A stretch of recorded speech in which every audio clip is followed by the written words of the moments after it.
wanted to do a really brief little video by my fireside here on the history television series Alone. Great show. I've talked about it on other videos. Um, a friend of my brother's was on season 1 that I mentioned before, Joe Robinette. And on Alone, you are allowed to take with you 10 items to survive as long as you possibly can. I've I've gone over and over and over in my head the items that I would choose to use. And this is granted after watching 5 seasons of this show and watching the trials and errors of the people that have been on the show.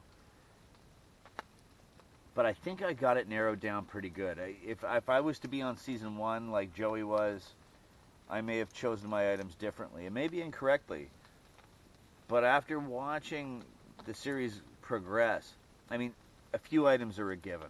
I mean, if you're going to take 10 items to survive as long as you can, I mean, number 1, a fire implement, a ferro rod, fire steel, whatever you want to call it. It's got to be number 1, 100%. Number 2, a tarp. Got to keep the rain off you. Number 3, a good warm sleeping bag. These are all givens. I mean, you can't trade these out.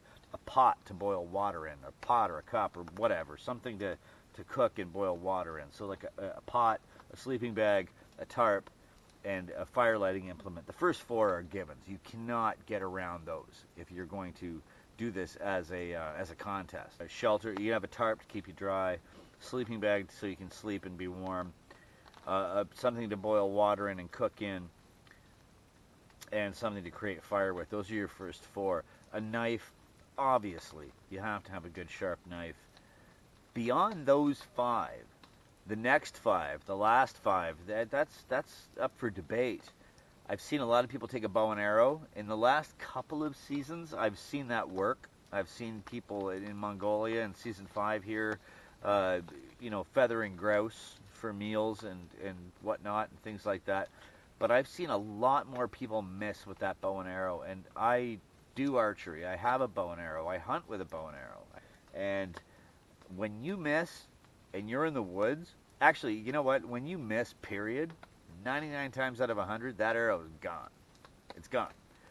I've fired into an open field before and missed a target and never found the arrow. In an open field with cut grass, and I've never found the arrow. And that's the problem I have with taking a bow and arrow.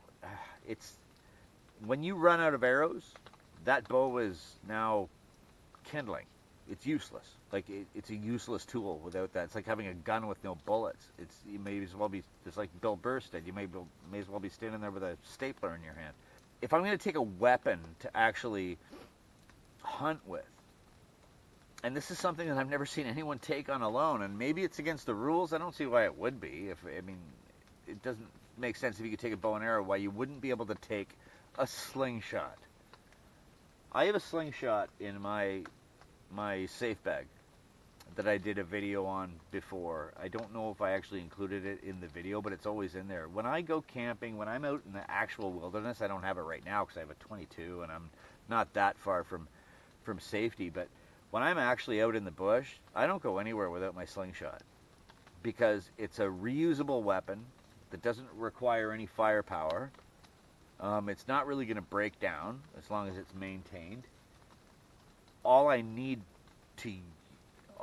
for ammunition are rocks, which are abundantly available in any environment.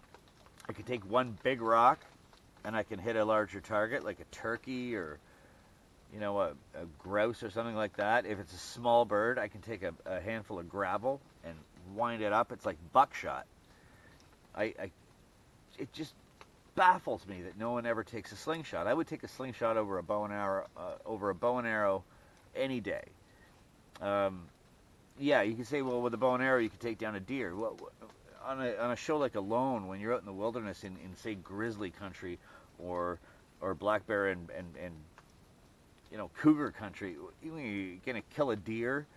I don't know how many people have ever killed and gutted a deer. I have. You string up a 150-pound animal or more and skin it and gut it. That's a lot of meat. unless you can smoke all that meat within a day or two, and find a way to hide it from all the predators that are around that are come looking for you when they smell it, that's dangerous. And again, when you run out of arrows, you're out of arrows. With my slingshot, as long as I can find a rock, I can peg something. So slingshot would definitely be my number 6. My number 7 definitely be a saw. I know an axe is a really useful tool, but I would take a saw first, because a saw will allow you to find that deadwood and bring it down with a lot less calories spent than with an axe. When you take an axe and you're hacking and hacking to bring a tree down, that takes a lot of energy. With a saw, with that smooth motion, you can bring a tree down pretty easily, and then you can split it into sections. Now, an axe will help you split that up. Granted, I mean, no worries there. Do I want to take a saw and an axe? I don't know. If I had to choose one, I'd probably take a saw. If I have a good enough knife, I can use it to baton down my pieces of wood to split them that way. A 2-in-1 scenario there, so I could just take the saw.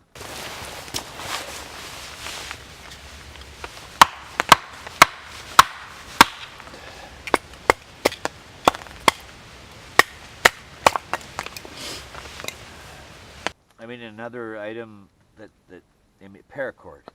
You're allowed, I can't remember how many meters, 20 or 21 meters of paracord.